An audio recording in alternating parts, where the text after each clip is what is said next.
Hi, everyone, and welcome to this special Ash Wednesday episode of BibleWorm. As you listen, you may notice that the audio is not as crisp as usual due to a mic failure during recording.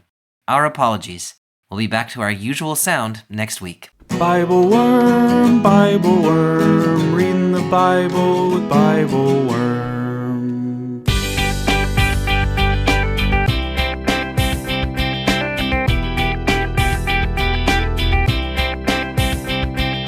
Welcome to BibleWorm, getting to the core of the biblical text.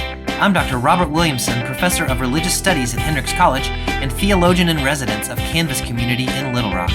And I'm Dr. Amy Robertson, Director of Lifelong Learning at Congregation or Chadash in Sandy Springs, Georgia. We're here every week to discuss the biblical text, both as biblical scholars and as people of faith, one Jewish and one Christian. On this special Ash Wednesday episode of BibleWorm, we're reading Matthew 18, 1-14, in which the disciples ask Jesus who is greatest in the kingdom of heaven. Jesus not only refuses to answer the question, but insists that one must become like a little child in order to even enter the kingdom of heaven in the first place. It is only the empire that thinks in terms of status and greatness. The kingdom of heaven extends a welcome to all. In fact, Jesus tells us to cut off our hands or pluck out our eyes if they tempt us to think and act according to imperial logic, which distinguishes the great people from the small people, even in acts of charity. Finally, Jesus tells the parable of the lost sheep, which teaches us not to pursue fairness or equity, but rather to make sure that each person has whatever they may need to live a full and abundant life. As Christians enter into the season of Lent, this text calls us to welcome those without status and seek abundant life for all. That sounds like an amazing way to spend 40 days. Thanks for joining us.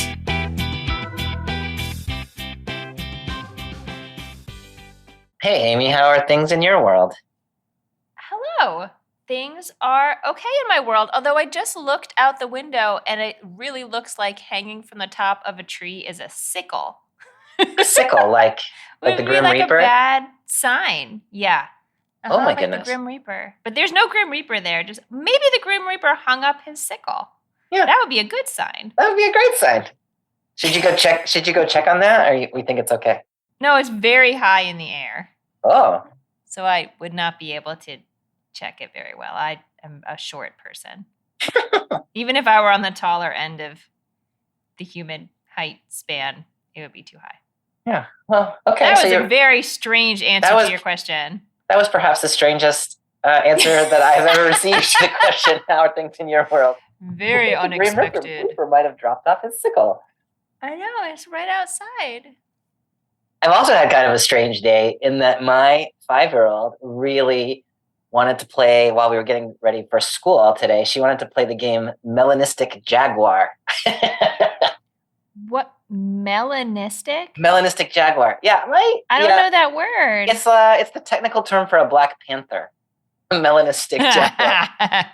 She has learned that a panther is not, in fact, an animal, that they are melanistic. In North America, they're melanistic jaguars, and in Africa, they're melanistic leopards. And so they're actually two totally different species, depending on what continent you're in, and there's no such thing as a panther. And so every morning now... Is melanistic like related to melatonin? No, that doesn't make sense. I think it's related to melanin. Yeah, so they're like, they have dark fur. Yeah, indicating the color of the animal. Yeah, so so it's a dark-furred jaguar. Yeah. So I've been playing Melanistic Jaguar. I just think the funny part to me is that my kid knows the term Melanistic Jaguar. That makes me feel some kind of way about my educational status as a human. She knows all sorts of things I don't know. It makes me laugh. Yeah. So this is our special Ash Wednesday episode. We're reading Matthew 18, 1-14. The narrative lectionary, I think, is technically 18, 1-9, but the 10-14 is the parable of the lost sheep. And I just felt like, how sad would it be to leave the lost sheep wandering out there in the wilderness and no one to look for her. I'm so glad you included it, because I feel we've read that before, but reading it specifically in light of what comes before it, I don't know. I feel like I thought new thoughts this year, which that's a happy occasion when you're old like me. Thinking new thoughts. Yeah, it's true that we read the parable of the lost sheep 2 years ago now in the Gospel of Luke. Matthew tells the parable slightly differently, actually, and its location is sort of an interesting location relative to what comes before. So exciting things lie ahead of us. This episode is for Ash Wednesday, and as you may know, Ash Wednesday marks the beginning of a period in the Christian calendar called Lent, which is the 40 days leading up to Easter, not counting Sundays. And so for Christians, this is a period of self-reflection, repentance, and, trying to be reflective about our relationship with God and with our fellow human beings, and making some decisions about how we might live better, I think, live more fully into God's vision for us in the future. This is not a typical Ash Wednesday text, but I think it's actually got a lot of really interesting resonance. I think it fits really well.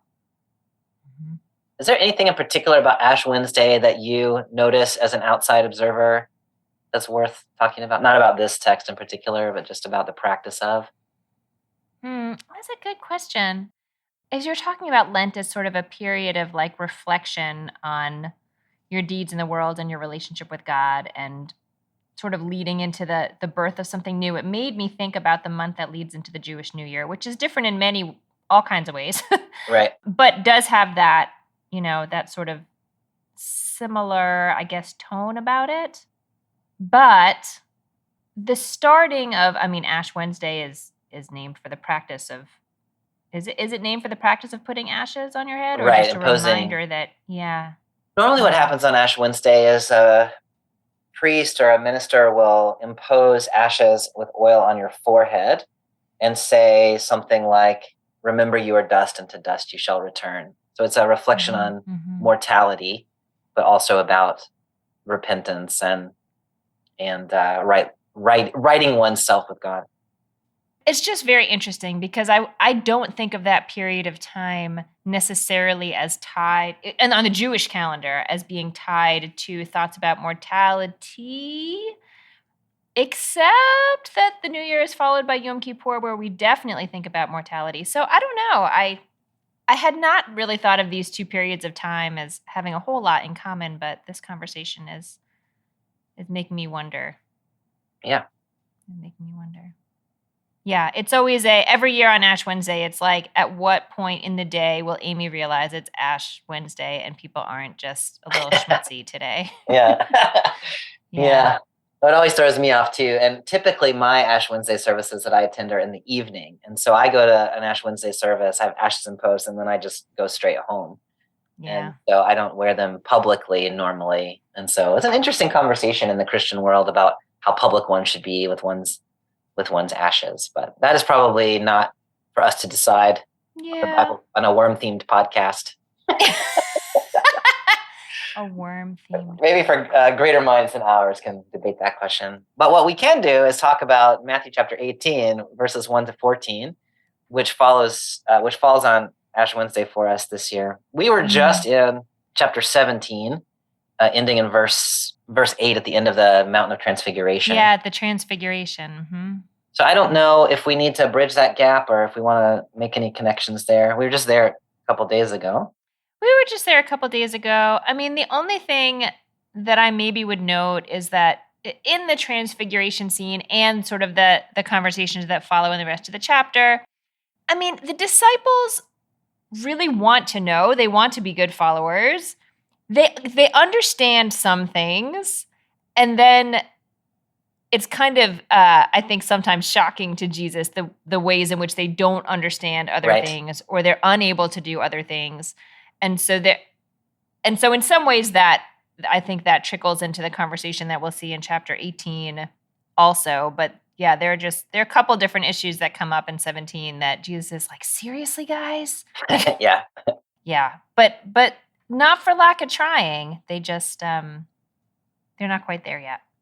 No, I think that's it. I think that's an important observation. And just to be fair to the disciples, like getting your head around what it means to live in the kingdom of heaven. And you've just seen this transformation of your leader, and you've seen Moses and Elijah. Like there's a lot there's a lot going on, and I You would have not no grasp it. frame of reference. I know. I mean, I keep thinking of, I know we mentioned our old professor, John Hayes, often of blessed memory, but I keep thinking of this example he used early in graduate school when it was like, when you're trying to learn something that's really totally new to you, it's like you have a bunch of clothing and nowhere to hang it up in a closet. Oh, yeah. So it's like you have individual pieces, but they're just all over the floor until you start to get some structures in place to say like, oh, I see how these things fit with each other. And I can sort of see all of it together. When it's a heap on the floor, you saw the piece before you dropped it, but then it just gets messed up. That is actually how I keep my clothes. We'll talk about that. So the disciples have just a heap of clothes on the floor right now. They have a heap of spiritual clothing on the floor, and whatever's on top is what they see. And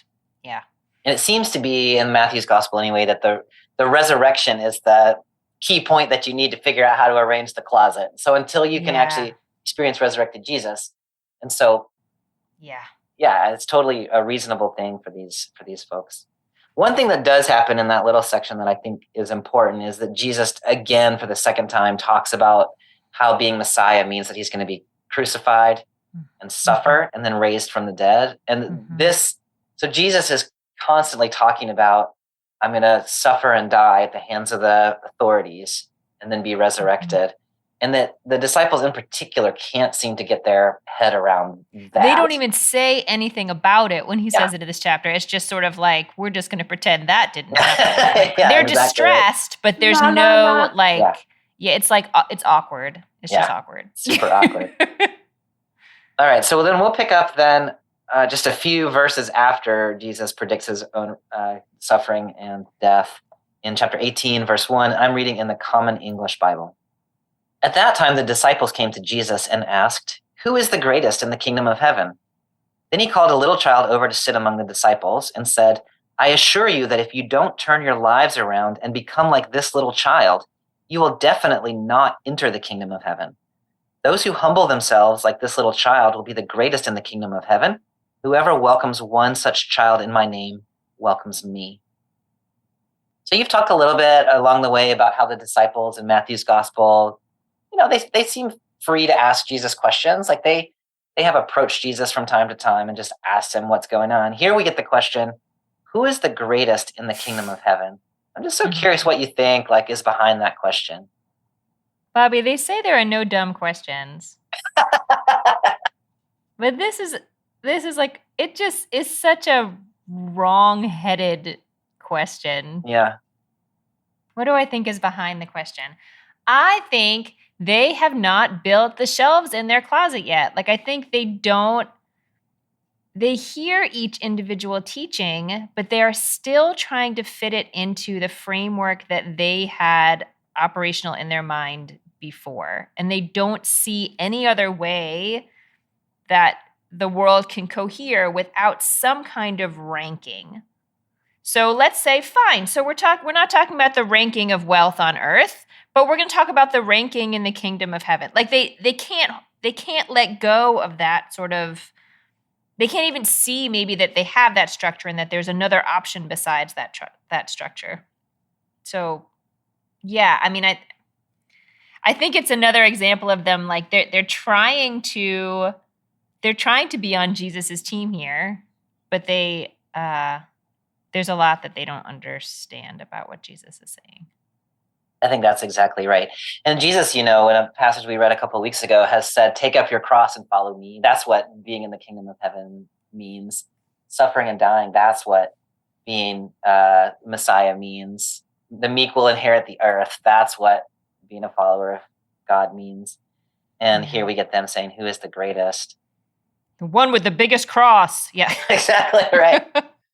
And they're definitely working with an imperial logic here about a greater and less and status and who's going to be above the others and things like that. In other gospels, they say, which of us will be the greatest in the kingdom of heaven? So at least then here they just sort of they leave open the possibility that, I think that's what they mean is they want Jesus to say, y'all are the greatest in the kingdom of heaven, I think. But that's not exactly, to their credit, they ask it somewhat differently than that. Yeah. Yeah.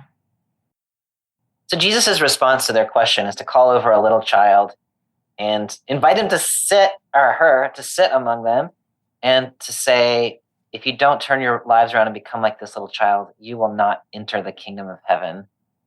So here we have like Jesus using, experiential pedagogy or something, like actually bringing in, not exactly a guest speaker, but it's a guest example. Yeah.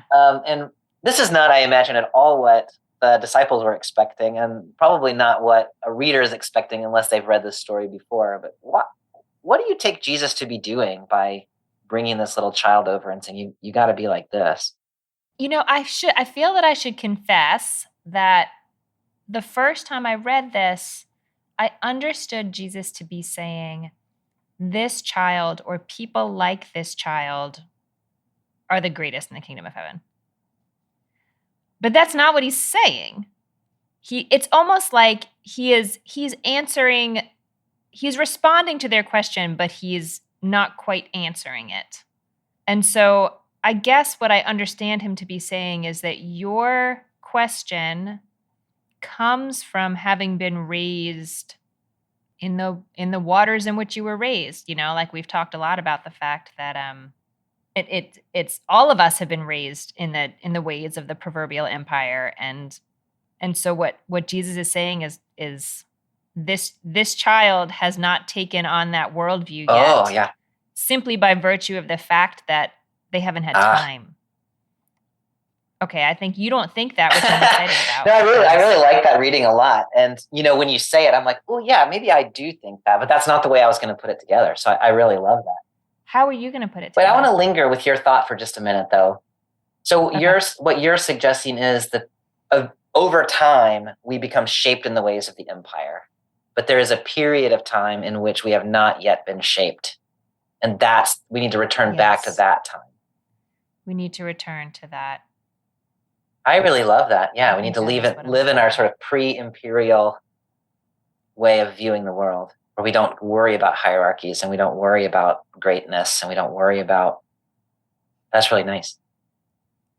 So I will have further questions about what our I don't know. Do we think that's really true to children? Whatever. I have questions about how Jesus seems to be portraying what children are like. But before we get to any of that, what was your sort of first understanding of what Jesus is trying to do? Well, I will confess to you that just the other day when I was yesterday, when I was talking to my students about how to interpret biblical texts, what I said was read the text before you read the commentaries, because the commentaries will determine what you can think about the text. But when I was preparing today, I just read the commentaries. That is not what you did. The text. Yeah, and what all the commentaries say, at least the ones that I've been reading, say that, and I think this is actually a good interpretation too, is that in the ancient world, children under the age of 12, didn't have any social status in the family. Like they were just sort of non-entities, which is kind of an opposite of the way many families, including my own family, work today. Like the children are kind of what we orient our lives around. Yeah. This was saying that the child here is being used as an example of one who has absolutely zero social standing in the world. And therefore, this would have been sort of offensive to the disciples to say, not only are you not going to be greatest, but you've got to be like this little child that is somebody who has zero status in the world. And then you can sort of expand that out to say, well, what other sorts of people have zero status in the world?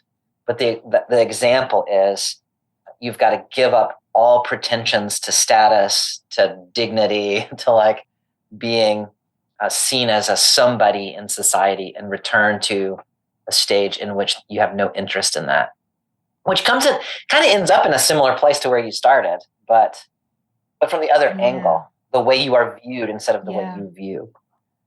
Yeah, I think that makes sense. No, I think my study Bible also had that note, but I decided to yeah. I mean, that's why when you said your thing, I was the like, way you described it nice, because it's getting at a similar point, but it sort of puts the onus on, I don't know, maybe they get at two different sides of the same issue. But I think part of my challenge is exactly what you named, that what they're talking about in terms of children at that time and how they were viewed in society is really different than the role of children in modern American society, I guess I'll say. Yeah. I mean, it's funny to me to say like children are humble. Like, are they? Yeah. Do you work with? I mean, some children might be humble, like for sure. Children are humans and have the full range of human traits. But yeah, so I don't know if it's like, I spent some time when I was reading this thinking about what is it about children that Jesus is trying to get to, and what is my experience with children in the world, and would there be a different or better analogy for modern folks? Is there a different or better analogy for modern folks? I did not come up with an answer to that question. Yeah, I mean, where my head went was I went through somebody who has no status in the world, and then started to think like, okay, well, who doesn't have status in the world in which I live today? And so then I started to kind of fill in those gaps in the ways that I do. Yeah. I don't know that that's exactly, because of my situation and where I have my faith community, I tend to think people who live on the street, like that's kind of my go-to. Yeah. You need to be somebody who is overlooked and dismissed by just about everyone they see. And that's what that community is like. But there is something about a child that is like innocent and not yet, this child has not yet become responsible to the Torah. So they're not quite responsible for doing right and wrong. They haven't made those choices yet, which is different when you start to think about adult people and their life situation. Like they do have some responsibility. And so in my mind, whenever I move it someplace else, I learn some things, but I also lose part of the child. You also lose part of it. Yeah. No, that's the beauty of the, I don't know if metaphor is the right word here, but yeah, that it pulls in all kinds of different directions. Yeah. Mm-hmm. One of the things that there's an edge in what Jesus says. It's pretty subtle. You might have to be a Southerner to hear things like this. I'm not sure. Like when you grow up in the South, you can hear what people really mean when they say things like, we'll think about that, which means like, no way is that happening. You know what I'm saying? But you hear like, oh, they're going to think about it. Like, nope. So I'm a little finely tuned to subtleties of language sometimes, but they say, who is the greatest in the kingdom of heaven? By which they seem to be suggesting that they are already kind of in the kingdom of heaven. And Jesus says, unless you turn your lives around like this little child, you will not enter the kingdom of heaven. And so he sort of said, you're not there yet, and you're in danger of not actually getting there at all if you can't make this step. Like, maybe it's not as subtle as I think. Like, Jesus creates a sort of outsider motif for them. Yeah. Yeah. No, I think that's exactly right. And, I mentioned earlier that when I first read it, I read it as saying the child is the greatest in heaven, which it then sort of goes on to say, whoever becomes humble like this child is the greatest in the kingdom of heaven. But before it gets there, I think there's that really critical point that if you don't become like this child, you're not getting in at all. And then it's sort of like anyone who does is the greatest. So it is sort of eschewing the whole idea that there's some kind of ranking. Like it is, I'm asking you to do something hard. You're not a shoo-in, but anyone who can do this will all be the greatest. It's a very interesting way of answering the question, but shifting the question. I really like that. And coming back to what you were saying about, being shaped by imperial lenses. And if we think about what Jesus is saying about the kingdom of heaven as being contrasted to the kingdom of Rome, the empire of Rome, then if you're still thinking in terms of hierarchies, you literally have not entered into the kingdom of heaven. And so just because you asked that question, I can tell you that you haven't done it yet. Yeah. And I love what you're saying about you have to humble yourself like this child to enter the kingdom of heaven, because the kingdom of heaven has a different logic about how things are organized. And then everyone who does that is the greatest, which means that anyone who can make the transition is equally great. That's really, really beautiful. Yeah. Can I say one other thing that came to my mind thinking about children? Although this might be really like a modern lens on children that's not so appropriate. So there's that. I mean, look, I wouldn't call children today humble on the whole, but I would say they can be more, and I mean that even in terms of anava. Like children aren't necessarily aware of how much space they're taking up. They'll take as much space as you give them. Some children, like they're, and that's precisely a muscle we're trying to help them develop, during their childhood. But I would say that children, especially young children, can be much more straightforward. They're not interested in like calculating any kind of power dynamics. They're not thinking about the future. They're like here in this present moment. They are advocating for whatever they're advocating for, often the thing that they want, sometimes also the things that other people want. But they are like more present and not trying to control the future. They're just not future oriented in a way that I feel like life has taught me to be. And it seems like that is something that would work well in the kingdom too. All of that, like don't worry so much about the future. Just focus on what's in front of you right now. That's so helpful, Amy. And it's, you're clearly echoing Matthew 6 that we read a few weeks ago. And I'm so glad you remember what these things are. Yeah. I love that. And so here we come back to the trusting in the providence of the parents, or here trusting in the providence of God, that you're going to have enough and you don't have to worry about what comes next. And that is the way children are. And that is the way that we are in the kingdom of heaven. That connected a lot of things together for me that we've been talking about throughout this season. There's a little shift in verse 5. So we've been talking about you need to become like a little child. And then we get, whoever welcomes one such child in my name welcomes me. There's a little move happening there. Yeah, there sure is. What do you think the move is? I had not given that verse the attention that it deserved in my. It kind of slips by you, doesn't it? Yeah. Immediate thought. It does. Yeah.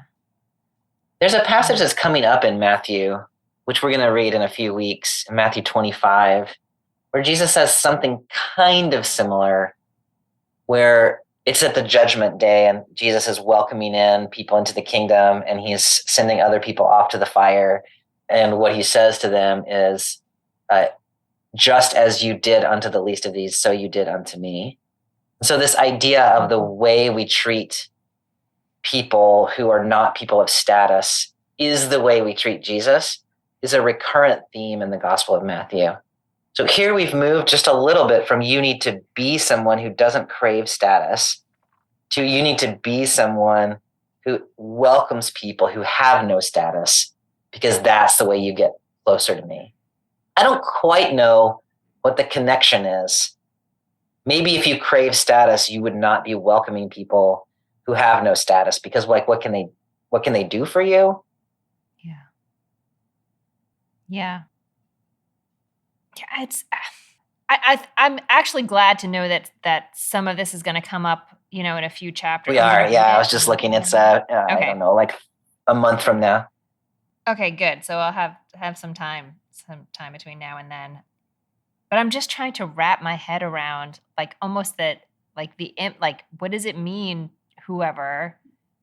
I don't know. I'm trying to really wrap my head around the idea that by welcoming someone of little status, how you treat someone else is how you treat Jesus. Like, what does that really mean? I understand the words, but I don't think I really understand the idea yet.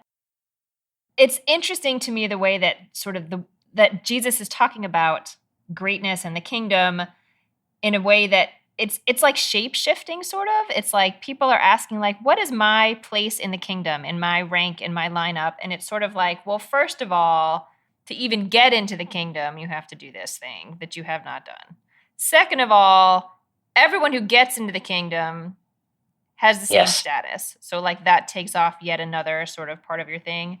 But then it messes with it again. That's sort of like whoever to welcome other such people, like now you're the welcomer. Like now you're not the one trying to get into the kingdom or the one in the lineup. Now you're you're the greeter at the door. I don't know. It's like I don't know, like everyone's playing all the parts. You don't have an assigned role. Like, again, this is not like the factory floor where everyone has a job and you do your job. Like, you actually have all the jobs. And one of your jobs is to welcome Jesus, who I would have said, like, no, Jesus is the one who's welcoming the people. Like, it just turns the whole, I don't know. We're building a totally new closet, like closet metaphor. Yeah, I love that, Amy. That's so insightful. And, Jesus has taken the question of who is the greatest. So it's a question about me and my status. And he's turned it into, my job is to welcome other people. And so, like, we're in a totally different paradigm now, just in a couple of verses. And that I love your insight that the person now on the outside who needs welcome is in fact Jesus. Whereas their questions seem to be like, Jesus is clearly the greatest in the kingdom of heaven. Right. Jesus was like the gatekeeper or the whatever. So now your job is to welcome. Mm-hmm. I also think I was going to say a little earlier when you were talking about, like, who does this mean? And we'll continue talking about this as we go. But Matthew has been fairly clear that what matters is the way we treat one another and not necessarily what we say about what we believe, right? So there will be many who cry, Lord, Lord, who have no place in the kingdom of heaven. And then here, anyone who welcomes somebody is welcoming me. And so he's playing with the categories. He's going to do it again in Matthew 25 about this insider outsider. It's all about how we relate to other people, and specifically how we relate to the people who don't have status in the world as it's constructed by the empire. That is the essence of the kingdom of heaven. And here this is in my mind, a wide open invitation. Anyone who can sort of step outside of the imperial structure, you are now living in the kingdom, and your job is to welcome others in too. Wide open. Yeah. It also connects with a liberation approach to theology for me, in that people who don't naturally fit very well are not welcomed into the imperial structures in the first place, don't have so much baggage to shed in order to make this transition from the empire of Rome to the empire of heaven. And so these little children who have no status in the empire, other people who have no status in the empire, they're the ones who don't have the barriers. People who do have status in the empire or can accrue it if we want to, we're the ones who have the hardest time making that transition. Yeah. Mm-hmm. Hi, everyone. I'm Marie Maynard O'Connell, pastor of Park Hill Presbyterian Church in North Little Rock, Arkansas, USA, and I am a BibleWorm supporter at the Bible Study Liturgy Worm level. I had finally decided that I was ready to work with the narrative lectionary when the pandemic hit. And then over that summer, I realized that several of the resources I was planning to use had shuttered. I was pretty upset, but I turned to BibleWorm and quickly realized that not only could I benefit from Bobby and Amy's fantastic exegesis and Bible study, but that I had found a community as well. I appreciate not only having colleagues from across the globe to think and study with, but also to be able to share the Bible study with a small class at my church. And the liturgy has literally been a lifesaver. It's the best use of my continuing education fund yet. I hope you'll consider becoming a BibleWorm supporter too. You can join for as little as $4 a month. Just go to patreon.com/BibleWorm podcast for details. And now, back to this week's podcast. Okay, so Jesus takes this sort of image of the child and moves it on a little bit in verse 6 through 9. So I'll pick up there. As for whoever causes these little ones who believe in me to trip and fall into sin, it would be better for them to have a huge stone hung around their necks and be drowned in the bottom of the lake. How terrible it is for the world because of the things that cause people to trip and fall into sin. Such things have to happen, but how terrible is it for the person who causes those things to happen? If your hand or your foot causes you to fall into sin, chop it off and throw it away. It's better to enter into life crippled or lame than to be thrown into the eternal fire with 2 hands or 2 feet. If your eye causes you to fall into sin, tear it out and throw it away. It's better to enter into life with 1 eye than to be cast into a burning hell with 2 eyes. Okay, that took a turn from welcoming little children to like chopping off body parts so you don't burn in hell. Yeah. Mm-hmm. So we've moved from talking about children to talking about little ones. The word in Greek there is actually mikros, like micro people or something like that. We're not using the word child anymore. We're using like little people. Interesting. Yeah, it's being contrasted with megas, which was used back in verse 1, which talks about like the mega people and micro people. Yeah. So whoever wants these micro people who believe in me, who causes them to trip and fall into sin. I don't know quite what's happening here. We just came off the welcoming children into our midst, and now we're talking about causing people to trip and fall into sin. What, Linda, can you just help me with like what's happening right here? Well, here's how I processed. How I started to process this. At first, I started thinking about what felt like, okay, so I've heard the stumbling block language before, and the Hebrew Bible is putting a stumbling block before the blind. Yes. And so I'm in some ways importing that with the idea that the person we're talking about, micros, or the blind or whoever it is, has some kind of vulnerability that maybe not everybody has, that is being taken advantage of with this stumbling block. So my first thought reading it was that like saying a stumbling block and then saying, well, I'm going to like, it sounds like this mafia scene. Like, I'm going to take this hunk of cement and like sink you to the bottom of the ocean for doing that. I was like, whoa. And so first I was like, that doesn't seem parallel, but maybe what that's saying is it is parallel. Like if someone has vulnerabilities and you take advantage of them to cause them to be unable to get into the kingdom, then sort of the same should happen to you, whatever that looks like, and if you're big and mighty, maybe that means you have to be encased in cement and sunk to the bottom of the ocean. But I see those almost as like, it's imagining these are parallel things. And so it's easy for people who have privilege or power in the world to sink the hopes and needs of people who are vulnerable. But you have to recognize that's what you're doing. Like, you're not just doing some little thing, maybe intentionally, or maybe because it's just convenient to you to not, help this person in some particular way. Maybe it's not done with intentional malice. Maybe it's, I don't know. But I don't think this text cares. I think it's saying that you are functionally sinking them to the bottom of the ocean. It just doesn't take as much. Wait, who's sinking to the bottom of the ocean? That the stumbling block is functionally sinking the vulnerable person, metaphorically, to the bottom of the ocean. Like, it is just as bad what you are doing to them. Yeah. It just doesn't take as much because they don't come with as much whatever power in the world. And so it might just take a little thing to sink them. Oh, yeah, I really love that. But can you talk to me about where we start cutting off hands and feet? Or do you want to say more about that mafia scene? I just can't picture it as anything other than it does very much read that way. I've seen too many movies. Putting on your concrete shoes.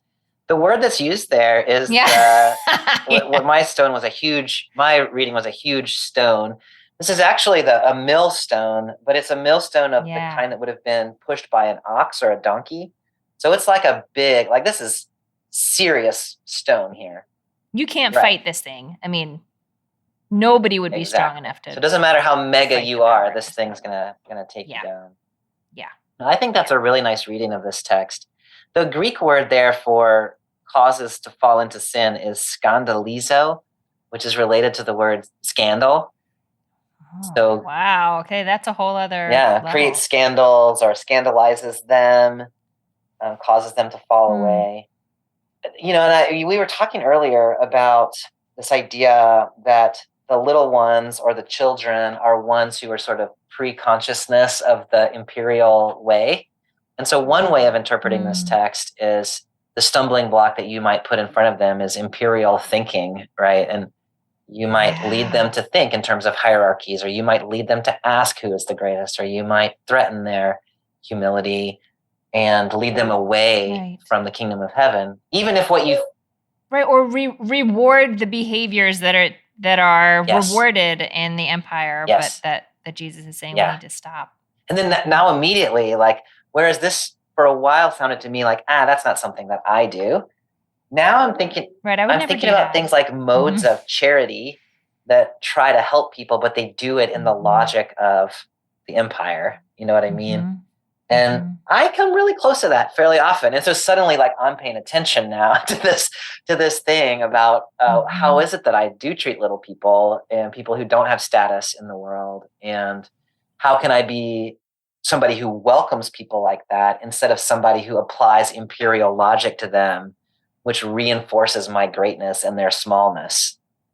And when you start down that path, then that opens up all sorts of things to think about in terms of how we do ministry and how we think about people that are of lesser status and all sorts of things like that. Yeah. The bit about cutting off appendages to me is a little bit related. The way that I'm thinking about it is those of us who learn to function in the imperial structure, like, it is part of us. It's become deeply ingrained in us, and our hands do it. You know, the things that we try to grasp for ourselves, the things we try to own, the things we try to manipulate. Our eyes do it, like the way we view the world. And we're always at risk of sort of reverting to this imperial mindset. So that's bad enough. But if we do it in ways that cause other people who don't have that same status to also go down that path, this is the worst thing. So it would be better for us to get rid of all those things that cause us to continue to participate in the empire than it would be to be a whole person, but who is living outside the kingdom of heaven. That's how I put it together. I'm sure there are other ways you can put it together. I'm really glad you brought in sort of the specificity of why hands and eyes, because as I was reading that second part, I just sort of was like, I'm just going to treat that as these are examples of things that really are so essentially part of you that the thought of trying to exist without them, it seems impossible, or you wouldn't be yourself without them, or it would be insane to let them go, or, you know, and maybe all of that is true, but I think that the pointedness of saying the hands and the eyes, I think, really does tie back to the things of the empire. I think that's right. And those are really the ways that we interface with the world mostly, is what we can see and what we can grasp. And so if the ways in which you interface with the world are causing other people scandal, causing other people to struggle with what it means to be in the kingdom of heaven, then they've got to go. Yeah. I had one other thought about this part, Bobby, that is not like, it's not so tied in. It's not tied into empire at all. Probably good. But I'll just throw it in there. The other thought that came into my mind as I was reading this was, I am by no means an expert in addiction recovery, but from what little I know, part of the process really can be developing an awareness of the things in your life as it is currently constructed that are likely to trigger you, and the really painful process of figuring out, like, which of those triggers can you honestly withstand and which of those can you not withstand. And there is no option at the moment other than to cut it off. So it might be like a relationship with a really beloved person or a group of people, or it might be like a habit or a hobby that you've had your whole life, but it has gotten tied in your mind to this whatever addictive behavior that you're trying to get rid of. And And the text seems to be saying that, like, no matter how great that loss is, and it can really absolutely be a real loss, it is absolutely, positively, definitely worth it. And this is the only path into the kingdom. But it might hurt. That's really helpful, Amy. It's really beautiful. And, when you talk about addictions, when I was part of Mercy Church in Atlanta, they had a Bible study every morning, basically, that was called Recovery Bible Study. And the question was about addictions. Mm-hmm. And everybody in the room was thinking about their own addictions. Some people were thinking about they're addicted to alcohol or meth or whatever it is. Some of us were thinking, I'm addicted to wealth and status and comfort. Mm-hmm. And so if you take what you just said, and then instead of thinking like, well, I don't have addictions, the question is like, well, what are my addictions? Then I think that puts it exactly right. And then also one step in addition to that is thinking about the ways you trigger other people. And those both are here. One is, if you fall into sin, you need to figure out how to get rid of that. And the other is the stumbling block. So if there are things that I do that trigger other people's addictions or other people's issues in ways that pull them out of wholeness of life, then I need to cut those off as well. Yeah. Yeah. I love how you tied those together. That's beautiful. There's this one line in here that I just want to pretend like it isn't there, but here it is. In the middle of verse 7, such things have to happen, but how terrible it is for the person who causes these things to happen. What do you do with that?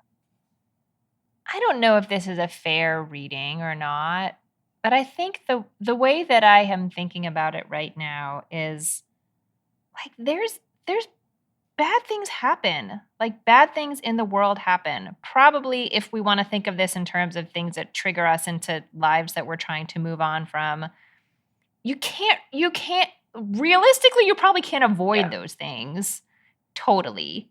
But that's very different than manipulating the fact that this person has a vulnerability, or ignoring the fact that they have a vulnerability and pretending it's not there.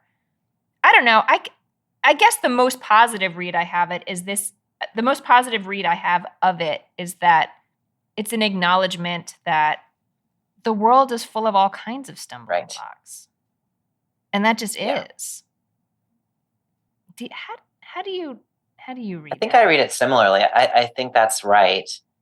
And there's a tendency that people have, I mean, I have it too, where we say, well, if I don't take advantage of that person, somebody else is going to do it, or like these things happen all the time.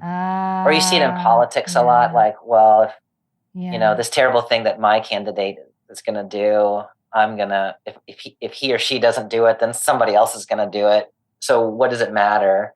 This is a little bit taking that excuse away from you to say, well, it's going to happen regardless of what I do. So now, and when we're thinking about how we treat other people, it doesn't matter that these things happen all the time. What matters is that you are not the one who does them. You need to be the one who welcomes, not the one who causes to trip. Even if you know someone else is simply going to come along and start tripping people, it can't be you. Yeah. Yeah. I really like that. Mm-hmm. Mm-hmm. Mm-hmm.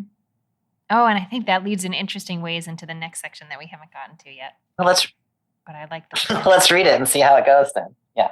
So here we get the parable of the lost sheep in Matthew's version. We're moving just a bit outside the narrative lectionary at this point, so for whatever that matters, but I think this is a nice conclusion to this text. Be careful that you don't look down on one of these little ones. I say to you that their angels in heaven are always looking into the face of my Father who is in heaven. What do you think? If someone had 100 sheep and one of them wandered off, wouldn't he leave the 99 on the hillsides and go and search for the one that wandered off? If he finds it, I assure you that he is happier about having that one sheep than about the 99 who didn't wander off. In the same way, my Father who is in heaven doesn't want to lose one of these little ones. Okay, you were just talking about how what we were just talking about leads into this parable. So I'm just curious what you were thinking about that. Okay, so I will answer your question and then also say we'll probably have to back up because it sort of is like at the end of a whole line of thinking. Okay. But reading the parable of the lost sheep, coming right from this part about the stumbling block, and also, in the mindset of thinking about what are the things that are tied, that feel so tied to my own life that lead me in the wrong direction that I need to be mindful of. It just got me thinking about the sort of, I feel like, I don't know if equity as opposed to fairness is the right word. Like, I started imagining these sheep and thinking, like, what is it that caused the one to wander off? Not imagining that it's carelessness or something that you could sort of ascribe some kind of negative attribute to, but like, whatever, the sheep had ADHD, the sheep, whatever it is. And so it is incumbent upon us, so whatever stumbling block in the world was real for this proverbial sheep, it is incumbent upon us then to go back and try to help that sheep get back to the flock, not because the one who wanders off is more important than the one who stays, because the one who wanders off needs something different than the one who stayed. And if you have the capacity to offer it, a blessing on your head, you need to do that. That's how they connected him. I really love that, Amy. And one of the things I like about Matthew's version of this parable, in Luke's gospel, as you might remember, Luke interprets this as about sin and repentance. And so the one who wanders off should repent and come back. Matthew's version is not exactly about that. It's about the wholeness of the community. So this shepherd wants the one who wandered off to be restored to the whole. And so it's the 100 that matter. Like 99 is not enough. It's the 100 that matters. And so, I tend to think, like, if any one of the sheep wandered off, that one would be the most important one for that moment, because it's the wholeness of the community. So it's not that one sheep is more important than the others. It's just, if any one of us wandered off, there would be celebrating if we were brought back. We all need to be together. And I love where you were headed with that about, so do what we can, all of us, everyone, to go and bring back to the fold those who have wandered off, whether they wandered off of their own accord, whether somebody put a stumbling block in front of them and they, I don't know, tripped and rolled down a hill. I'm losing my metaphor, but you know what I mean? Yeah. So we don't want to lose anyone from the community. And I'm thinking about all the ways in which communities I've been a part of lose people for silly reasons and silly arguments. And sometimes substantive reasons. But what we should be trying to do is to keep the whole together. Yeah. Yeah. It's so easy to get into the mindset of the best we can do is serve the majority. And I think this text is pressing on that. Is that the best we can do? Is it? No, that's exactly right. And that word, micro people, is the word that's used here again. If one of these little ones. So what you were just saying, like, this is an insignificant person in the eyes of the world, an insignificant sheep that has wandered off. Yeah. And so you could exactly think that sheep doesn't matter. What matters is we did the thing that takes care of the 99. The majority is fine. That one sheep that's not included, oh well. We do that all the time in our policies and all the other things. Yeah. So this is and that connects back to Deuteronomy, right? Where the emphasis is on the widow, the orphan, and the stranger. The ones, that's how you know if you've got the right community, is if the ones who are the micro people in the eyes of the world are being fully included in the community. So your policies and your procedures and your actions should be trying to bring the least important person. And you can't see my air quotes. You can. The least important person as the world would see it. That's the one who needs to be. Yeah, the people that the system is not set up for them. Nothing is going to automatically ensure their well-being, and that, I guess if the kingdom of God were in play, then it would, but the reality of the world is that it generally doesn't. Yeah. It's interesting to me that this parable is introduced with Jesus saying, be careful that you don't look down on one of these little ones, which is coming back to where we started about who is the greatest and who is the least. And so there's a warning against, in order to look down, right, you have to think someone is beneath you. And then this lovely image that I tripped over when I read it because I hadn't really paid attention to it, that the angels of the little ones in heaven are always looking into the face of my Father who is in heaven. That is a fascinating image. How do you think about that? I actually wrote in my notes, I don't really understand verse 10 with the angels.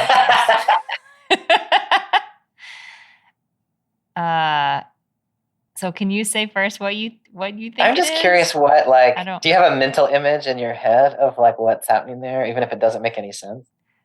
I mean, I guess it seems to suggest to me a sort of system that I hadn't really thought of before, that I'm not familiar with, but that where individual people or maybe groups have angels that are like their angels, and then their angels have the attention or like FaceTime with a certain amount of that with God.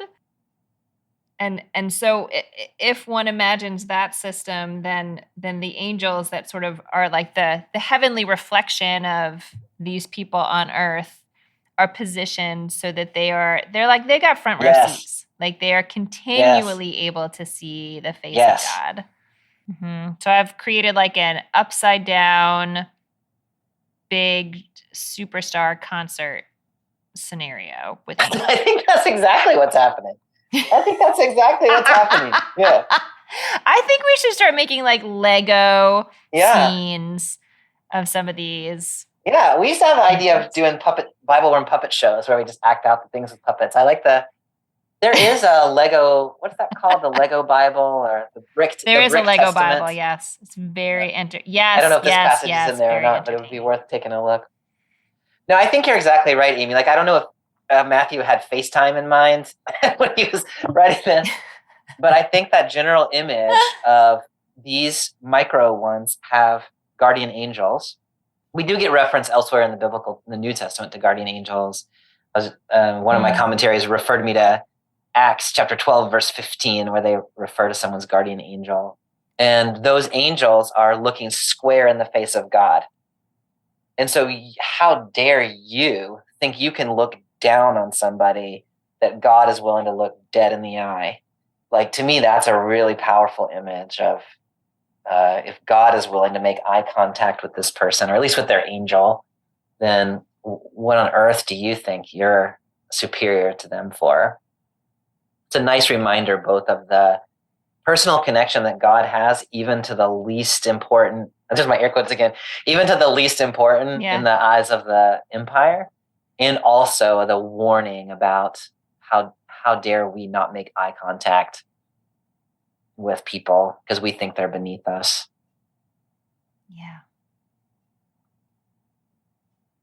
I'm always reflecting on just the way I treat people who are on the street because those are the people that, even though that's sort of one of my commitments in life, like one of the things that I do sometimes is I just refuse to make eye contact with people because I don't want to have the whole conversation, not at church, but just out in the world. I don't want to have the whole conversation about whether or not I have money and things like that. And so the way I avoid that is by not looking at people. Yeah. And what a dismissive thing that is. And if you think of them as God's looking them in the eye, looking their angel in the eye, so what on earth am I doing? Like, that's a really powerful reminder. Yeah. Yeah. Okay, Amy, so we have opened up this text, I think, in some interesting ways.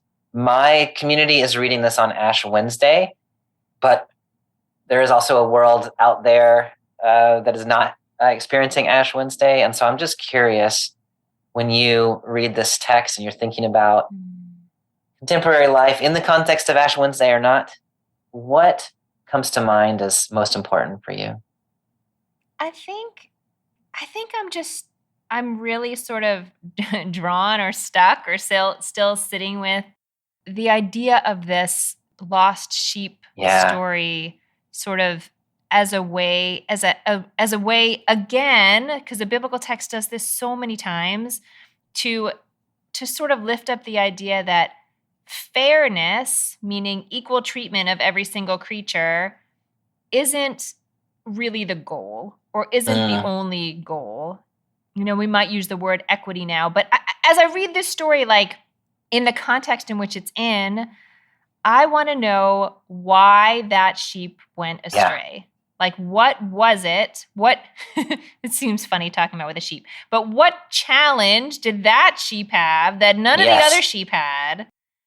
And instead of like blaming the sheep for it, just acknowledging that like every person in the world or sheep or creature is like, we're dealt the cards we're dealt. And there's actually nothing fair about the cards we're dealt. And so we might talk about it in terms of like social capital or financial privilege or any kind of power society will give us. Or we might talk about it in terms of like the ways that our body's enabled to do certain things or not other things or whatever. And we're dealt the cards that we're dealt. And what I see in this text is that the goal is that every person or creature is getting what they need in order to live the life they ought to live that supports their physical and spiritual well-being and growth and courage. And I think this is saying that like we should be in the business of getting as many creatures over that sort of imaginary finish line as possible. Maybe the finish line being living in the divine kingdom or, on earth or on heaven or both of those things as Matthew might think about it. But I'm really liking the idea of instead of saying we celebrate getting the sheep back because he was doing something wrong and now he's coming back to the fold and not doing something wrong, saying like something happened for this sheep and the sheep needs something different than the other sheep. And that's actually quite normal. That is part of creation. That is, the world we live in. And so we should unabashedly go after that sheep whenever we can. And next time it might be a different sheep. We'll go after them too. I love that, Amy. I think you captured so much about the whole passage just in thinking through that parable, which is why I think the parable is so important to include in the reading. The parable just fits so nicely with the passage. Yeah. Mm-hmm. I am thinking along similar lines that, you were talking about the kingdom of heaven on earth, the kingdom of heaven someplace else. And, I think both of those things are important. Matthew thinks both of those things are important. But I'm thinking back to the parable of the weeds that we read a couple times ago, mm-hmm. which seemed to say you don't actually have control over the kingdom to come in the future, mm-hmm. but you do here in the present. Mm-hmm. And so if we orient not toward the future kingdom of heaven, but the kingdom of heaven as it expresses itself in the here and now, then what you're saying results in this sort of ethic in which we are conducting ourselves according to the needs of the most likely to wander off, the one who's having the hardest time getting into the fold and staying there. Like that's our orientation.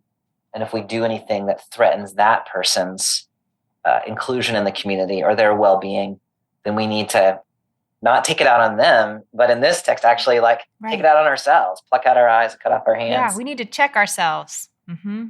What I love about this text, exactly along those lines, as an Ash Wednesday text, is in my experience, and this might just be me, oftentimes Ash Wednesday becomes like a personal reflection for me on like abstract personal qualities. And so I might read this text and say, well, the question is, who is the greatest? And, Jesus's response is you need to be humble. And I'm a prideful person. And therefore I need to be more humble. And then that would sort of be the end of how I would think about that. And I would spend the next 40 days trying to be humble. This passage, when you read it on, really puts legs on what that means in the way that you just described. It's not just about an attitude of pride or humility. It's about the way we conduct ourselves in community to welcome people in, welcome the children, the ones who have no status in the eyes of the empire, to create a space of welcome. And when they wander off, to do what must be done to bring them back in. And so this is not about it's not only about personal reflection on my own personal attributes, but exactly on how those play out in community and what am I doing in my community, or what is my community doing in the larger community to make sure that we are not just focusing on ourselves and how great we are, but actually orienting ourselves to the full inclusion of people who are marginalized and viewed as micro people by the rest of the world.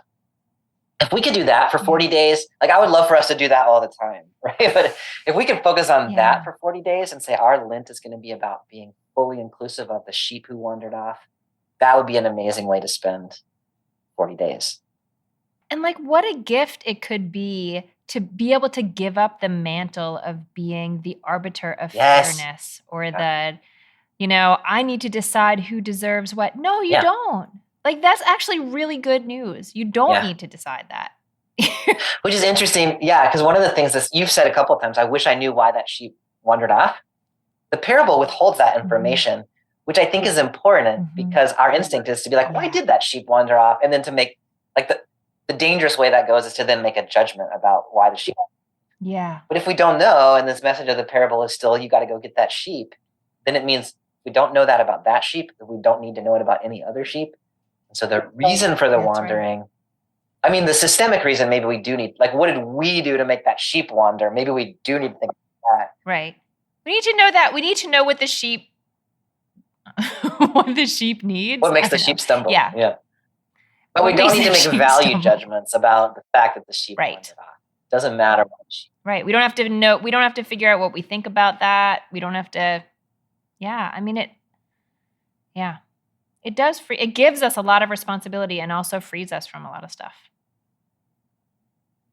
Amy, as always, I have really enjoyed talking about this text with you. And I feel like I understand not only this text, but also I have a different way of thinking about Ash Wednesday now. Oh, now I can't wait to hear your report. Oh, no. Ash Wednesday report. I'm going to have to tell you after Easter. And you're like, uh-oh. So next time we're going to be back to our regular narrative lectionary in the very next verse, 8:15 to 35, and we will be talking about forgiveness. Which I think we talked about this text briefly earlier. We were like, ooh, can't wait till we get back to that idea. Here it comes. Good. All right, I look forward to it. See you next time. All right. See you next time. Have a good week. Bye. Thanks for joining us for this week's episode of BibleWorm. If you've enjoyed this free podcast, we hope you'll help us keep it going by joining our Patreon for as little as $4 per month. You can also sign up for other goodies like early access, video lectures, weekly liturgies, and more. Visit patreon.com/BibleWorm podcast for details. BibleWorm is produced by Bobby Williamson and edited by Joel and Laura Becker. Our theme song is sung by Colin Bagby, and our theme music is The World at Large by Dano Songs. Thank you to all of our Patreon supporters for helping to make this podcast possible. Join us next time when we'll read Jesus' instructions on accountability and forgiveness in Matthew 18:15 to 35. Until then, keep on digging.